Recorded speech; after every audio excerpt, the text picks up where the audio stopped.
Hi friends, ఇవాళ మా అమ్మమ్మ టిఫిన్కి ఎమ్మి కట్టె పొంగల్ చేసింది. దాని ఇంగ్రీడియంట్స్ ఏంటంటే ఒక టీ గ్లాస్ అంట సాయిపప్పు తీసుకొని మీరు దాన్ని బాగా వేయించాలి. అది వేయించే వరకు మీరు తిప్పుతూ ఉండాలి, అవి వేగే వరకు.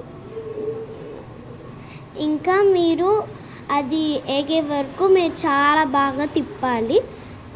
అది బ్లాక్ షేడ్ రాకుండా అలానే మాడిపోకుండా మీరు చూసుకుంటా తిప్పాలి. మాడితే టేస్ట్ బాగోదు. ఇంకా మీరు టేస్ట్ బాగోవాలంటే అసలు మీరు అంతా చూసుకుంటూ తిప్పాలి. మీరు అసలు ఏమీ బ్లాక్ కలర్లో రాకూడదు. అదే టీ గ్లాస్తో ఇప్పుడు బియ్యం తీసుకోవాలి. బియ్యమను సాయిపప్పు ఉన్నాయి కదా, అవి కలిపి ½ అవర్ నానబెట్టుకోవాలి. నానబెట్టుకున్న తర్వాత బాగా వాష్ చేయాలి. చాలామంది కుక్కర్లో పెట్టుకొని 3 విజిల్స్ వచ్చే వరకు చేసుకుంటున్నాం.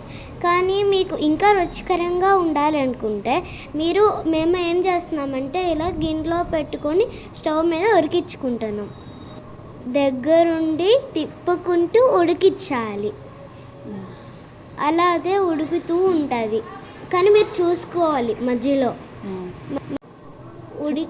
ఉడికాక మీరు పక్కన స్టవ్ మీద పెట్టుకొని ఏం చేస్తారంటే దాన్ని స్లిమ్లో పెట్టేయండి. దాని తర్వాత మీరు ఒక చిన్ని బాండి తీసుకొని దాంట్లో నెయ్యి వేసుకొని జీడిపప్పులు, మిరియాలు,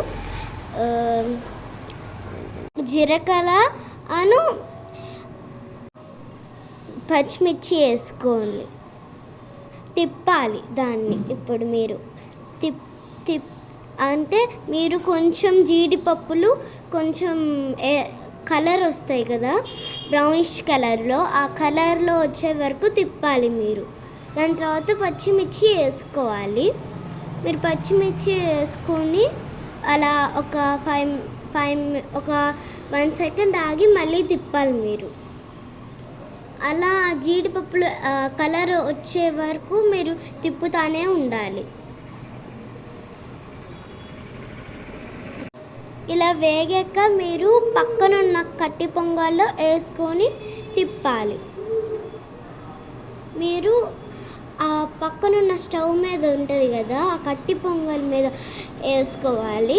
దాని లోపల వేసుకొని ఒకసారి స్టవ్ మీద పెట్టేటప్పుడు మీరు మళ్ళీ కలుపుకోవాలి. మళ్ళీ స్టవ్ మీద పెట్టేటప్పుడు కూడా కలుపుకోవాలి. అంతే అండి, ఇంకా ఇదే యమ్మీ కట్టె పొంగల్. ఇలా సర్వ్ చేసుకొని చట్నీతో మీరు తింటే చాలా బాగుంటుంది. అలానే చిన్నపిల్లలు కూడా తినగలరు.